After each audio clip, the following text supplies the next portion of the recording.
अष्टावक्र गीता पहला अध्याय 16वां सूत्र। अष्टावक्र जी राजा जनक को जो आत्मज्ञान की अनुभूति करवा रहे हैं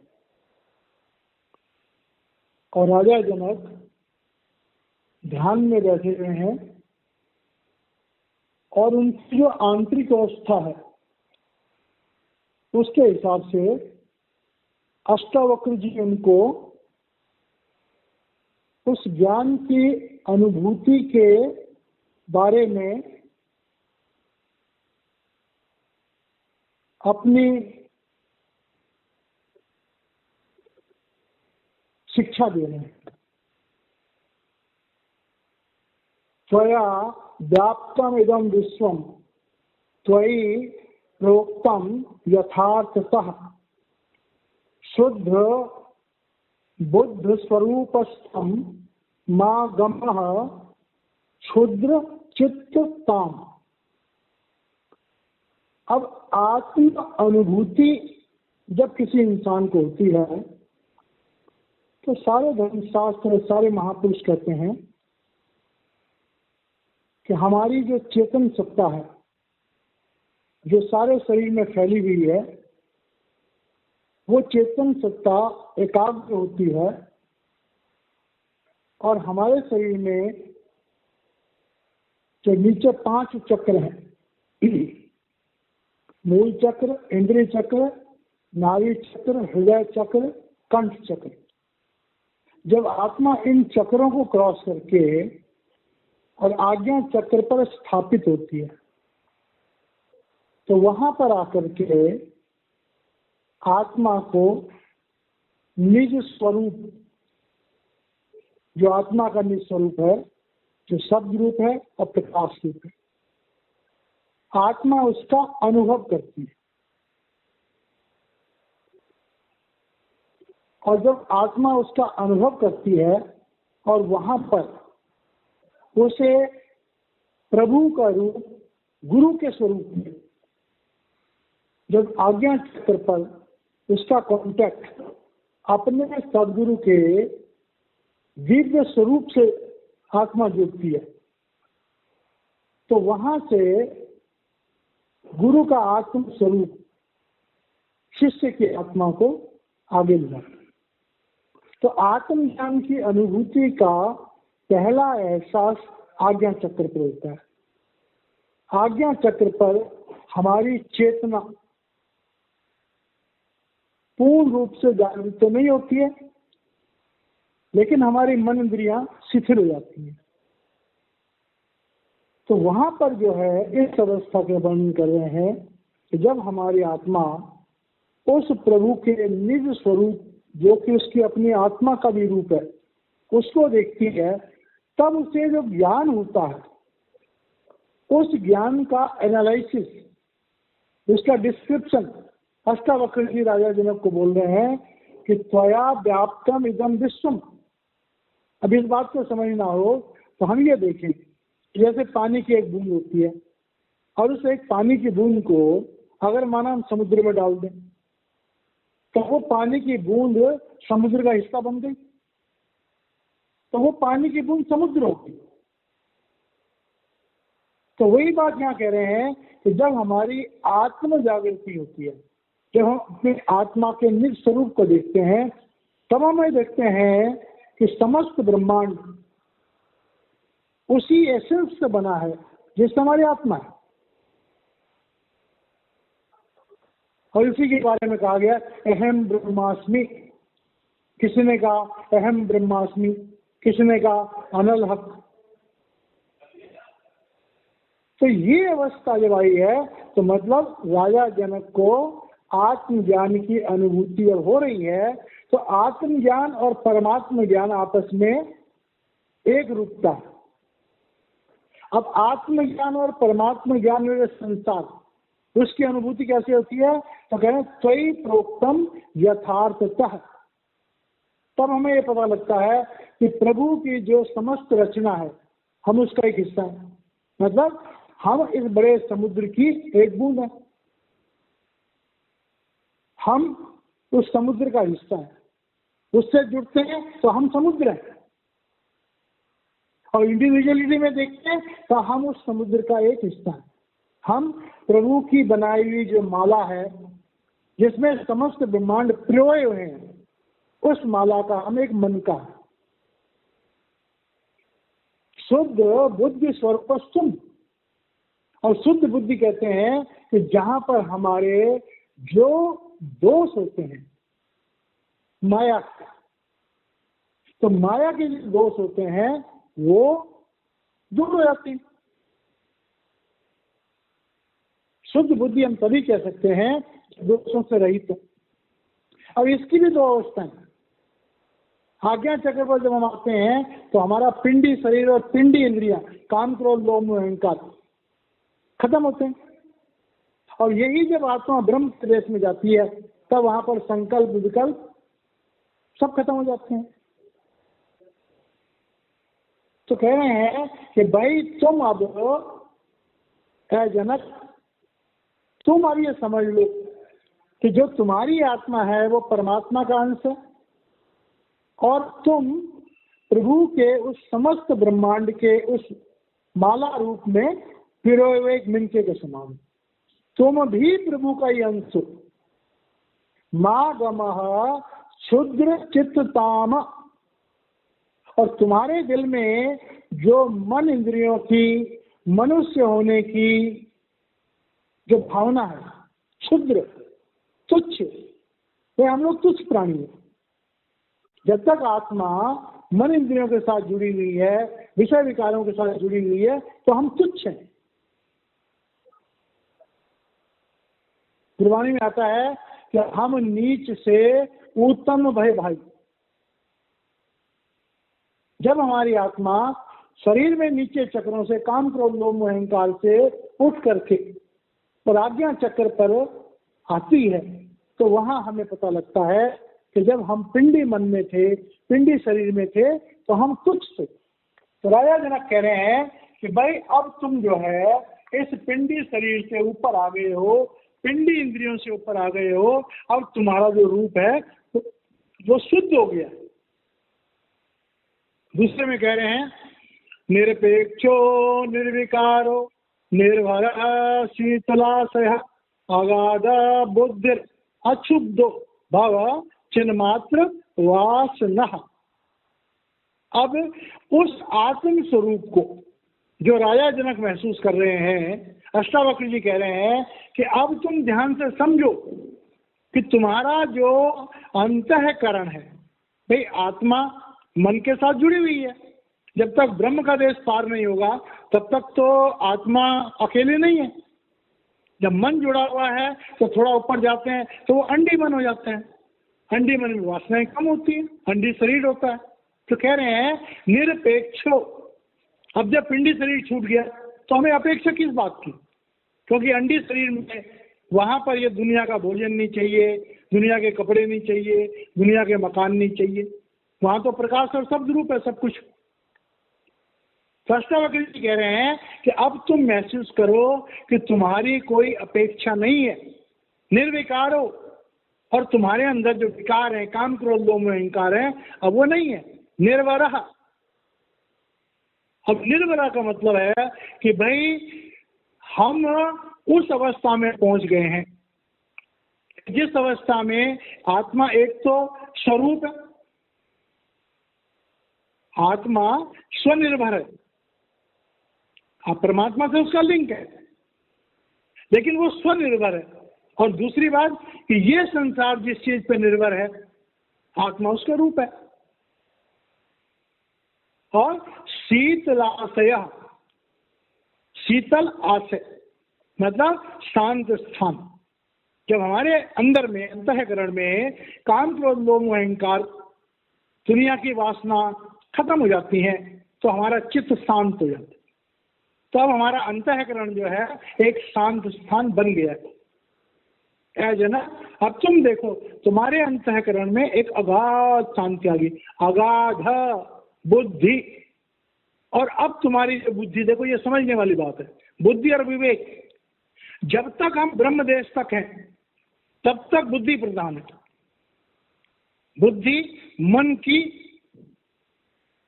ताकत है, विवेक आत्मा की ताकत है। तो कह रहे हैं अगाध बुद्धि, मतलब बुद्धि भी अपने शुद्ध रूप में, विस्तृत रूप में आ गई है। और अक्षुद्धो, अब अक्षुद्धो का मतलब होता है कि संसार में जब हम कुछ करते हैं तो हमें क्षोभ होता है। क्षोभ कहते हैं जब हम कोई काम करते हैं और हमें लगता है यार ये काम उचित नहीं है, तो हमें क्षोभ होता है, चाहे उसे पश्चाताप भी कह लो। तो जब हमारी आत्मा एक तरह से पिंड के देश में अकर्ता हो गई है तो उसे क्षोभ का कोई मतलब नहीं, भवा हो जाओ, मतलब इस अवस्था को महसूस करो, चिन्ह मात्र वासना। और अब तुम इस बात को अच्छी तरह से अंडरस्टैंड कर लो कि तुम चैतन्य मात्र स्वरूप हो, तुम चेतन आत्मा हो, चिन्ह मात्र वासना, अब इसमें निवास करने वाले हो। अब ये बात बहुत समझने वाली है। निवास करने वाले हो का मतलब होता है कि जब हम आत्मज्ञान की उस अवस्था में आते हैं तो हमें उस अवस्था में टिकना पड़ेगा। अध्यात्म में यही सबसे बड़ी परेशानी है कि जब कोई शिष्य, कोई साधक, कोई मुमुक्षु अगर किसी ज्ञान को प्राप्त करता है तो उसमें ज्यादा देर तक टिक नहीं पाता। हम समाधि में कितनी देर रहेंगे, भजन सिमरन में कितनी देर रहेंगे, घंटा, 2 घंटा, 3 घंटा, उसके बाद फिर हमारी आत्मा नीचे आ जाएगी। तो कह रहे हैं अब इस शांत अवस्था में तुम टिको, स्थिर हो जाओ, निवास करो। अब आगे कहते हैं साकारम अनित्यम विद्धि निराकारम तु निश्चलम एतत् तत्व उपदेशेन न पुनर्भव संभव। अब अष्टावक्र राजा जनक को ये हमारा जो मनुष्य जीवन है इसके बारे में बता रहे हैं कि इस संसार में क्या है कि साकार, और साकार क्या है, ये दृष्टिगोचर जगत, ये पिंड का देश, 84 लाख योनियां, करोड़ों ब्रह्मांड, सारे साकार, साकार भी है और अभी ये भी नाशवान भी है। तो कह रहे हैं साकारम अनृतम। तो ये कह रहे हैं साकार जगत जो है ये झूठा है, क्योंकि ये बदलता रहता है, ये नाशवान। विद्धि, इस साकार जगत को झूठा जानो, क्योंकि ये नाशवान है। एक न एक दिन जो है ये संसार, ये भौतिक जीवन हमें छोड़ना पड़ेगा। निराकारम तो निश्चलम। अब निराकार को समझने के लिए जिसका कोई आकार नहीं, तो निराकार को भी हम 2 अवस्था में समझते हैं। एक अवस्था तो है कि प्रभु जो है जब उसने कहा एको अहम बहुश्याम, तो क्या शब्द प्रकट हुआ और प्रभु ने अनेकों रूप धारण कर दिए। तो निराकारम तो निश्चलम, जो निराकार है वही सदैव रहने वाला है, और उसका स्वरूप क्या है, ज्योति और श्रुति। एतत् तत्व उपदेशेन। अब कह रहे हैं कि भक्ति के रास्ते पर, अध्यात्म के रास्ते पर जब तक हम अपने पिंडी शरीर, पिंडी मन, पिंडी इंद्रियां, इनसे अलग नहीं होंगे, उस तत्व को पहचानेंगे नहीं, उस तत्व का अनुभव नहीं करेंगे। अब ये अवस्था जो है ये ब्रह्म की अवस्था की बात कर रहे हैं, क्योंकि माया जो है वो 3 लोकों में। तो कह रहे हैं कि जब तक ब्रह्म के अंत तक, वहां तक जाने के लिए पिंडी शरीर, पिंडी मन, तो शुरुआत में छूट जाता है। अंडी शरीर, अंडी मन, ब्रह्मंडी शरीर, ब्रह्मंडी मन। जब ये सारे के सारे छूट जाएंगे और उस तुम शुद्ध चेतन आत्मा का अनुभव करोगे, न पुनर्भव संभव। तो कह रहे हैं ऐसे जीव को दोबारा जन्म लेना नहीं पड़ेगा। क्योंकि वो तभी संभव है जब हमारे कर्मों का सारा विधान जो है वो नष्ट हो जाता है और हमारा जो माया के साथ संबंध है वो खत्म हो जाता है। तो जब हमारा माया के साथ संबंध खत्म हो गया, हमारे कर्मों का विधान खत्म हो गया, तो हमारा दोबारा जन्म लेने का कोई सवाल ही पैदा नहीं होता, क्योंकि हम काल देश में तभी आएंगे जब कर्मों के विधान संपन्न होंगे। अगले सूत्र में कह रहे हैं, यथा एव आदर्श मध्यस्थे रूप अंतः परितस्तु सह तथा एव अस्मिन् शरीरे अंतः परितः परमेश्वर। अब यहाँ पर कह रहे हैं कि जैसे एक दर्पण होता है, शीशा होता है, तो उस शीशे में हम अपनी शक्ल देख सकते हैं, लेकिन शीशे में शक्ल कब देखेंगे? जब शीशे के ऊपर कोई गंदगी, कोई धूल जमा नहीं होगी। अगर शीशा गंदा है तो हमने अपनी शक्ल ध्यान अच्छी तरह देख नहीं सकते। तो कह रहे हैं जैसे एक दर्पण जो साफ हो, अगर हम उसके सामने खड़े हों तो एक रूप तो हमारा बाहर है जो हम साकार रूप में, और एक रूप दर्पण के अंदर हमारी झलक बन जाती है, छवि बन जाती है। अब दर्पण के अंदर जो हम हैं तो साकार तो है नहीं, वो तो एक झलक है, तो एक तरह से निराकार रूप है। तो कह रहे हैं जो शीशे के अंदर की हमारी अवस्था है, हम उसके अंदर स्थित हैं, और एक हम बाहर खड़े हैं। तो कह रहे हैं ये दो रूप हो गए। तो ये दो रूप हैं हमारे, उन दो रूपों में अगर कोई ये कहे कि क्या इनमें कोई अंतर है, क्या किसी इंसान के प्रतिबिंब में और उस इंसान के ओरिजिनल रूप में अंतर है, तो हम यही कहेंगे कि जो बाहर का रूप है वो साकार है और जो शीशे के अंदर का रूप है वो निराकार है। तो एक झलक है, एक प्रतिबिंब है। तो कह रहे हैं जैसे शीशे के अंदर में द्वारा है कि शीशा साफ होना चाहिए। अगर शीशा गंदा होगा तो उसके अंदर हमारा प्रतिबिंब साफ दिखाई नहीं देगा। तो जैसे शीशे के बाहर खड़ा आदमी अगर शीशे में अपने प्रतिबिंब को देखता है तो ये कह सकते हैं ये इसका प्रतिबिंब है।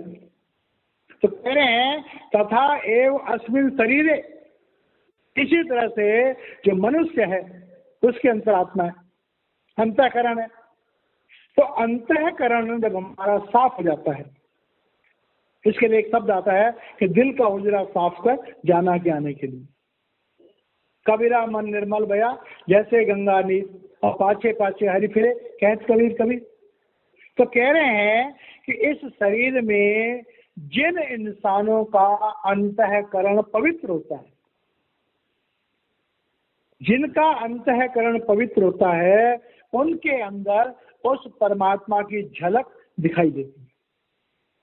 और यही कारण है कि जिन्हें हम महात्मा कहते हैं, जिन्हें हम सदगुरु कहते हैं, उनका अंतःकरण पूर्ण पवित्र होता है। इसलिए परमात्मा उनके अंदर झलकता है, परमात्मा की छवि उनके अंदर झलकती है। तो यहाँ पर राजा जनक जो है उनका अंतःकरण पूर्ण रूप से पवित्र हो चुका है। अब इस पवित्र अंतःकरण में अष्टावक्र जी कह रहे हैं कि ए राजा, तुम्हारी आत्मा जिस एसेंस से बनी हुई है वो परमात्मा का एसेंस है। अब तुम उस परमात्मा की एसेंस को, उस परमात्मा के प्रतिबिंब को अपने इस भौतिक शरीर के अंदर, जो तुम इस समय समाधिस्थ अवस्था में हो, तुम अपनी आत्म चेतना में स्थित हो, अब तुम परमात्मा के उस प्रतिबिंब की झलक को अपने अंदर देखो, देखने का प्रयास करो, नहीं कह रहे हैं, देखो। क्यों? कि जब शीशा साफ हो जाता है तो उसमें सामने जो भी वस्तु रखी होती है उसका प्रतिबिंब हूबहू उस शीशे के अंदर दिखाई देता है। तो कह रहे हैं कि भाई इस प्रतिबिंब को तुम देखो और उस प्रतिबिंब को देख करके तुम्हें महसूस हो जाएगा कि वो परमात्मा ही तुम्हारे अंदर विद्यमान है। अब 20वें सूत्र में कह रहे हैं, एकम सर्वगतम व्योम वहिर अंतर यथा घटे नित्या निरंतरम ब्रह्म सर्वभूत गणे तथा। अब कह रहे हैं कि अगर हम बाहर देखते हैं तो आकाश है, तो आकाश जो है वो अनंत है। तो अनंत आकाश जो है उसको जानना समझना बड़ा मुश्किल है। तो यहाँ पर आकाश को हम 3 रूप में जानने की कोशिश करते हैं। कहा जाता है एक तो है महाकाश, एक हो गया मठाकाश, एक हो गया घटाकाश। तो कह रहे हैं कि जैसे बाहर हम देखते हैं तो बाहर का आकाश जो है उसका अनंत रूप है। दूसरा हो गया मठाकाश, एक मठ है, एक बहुत बड़ा मकान है, उसके अंदर जो खाली स्पेस है उसे भी हम आकाश कहेंगे। उस मठ के अंदर एक घड़ा रखा हुआ है, घड़े के अंदर जो खाली जगह है उसको भी हम आकाश कहेंगे।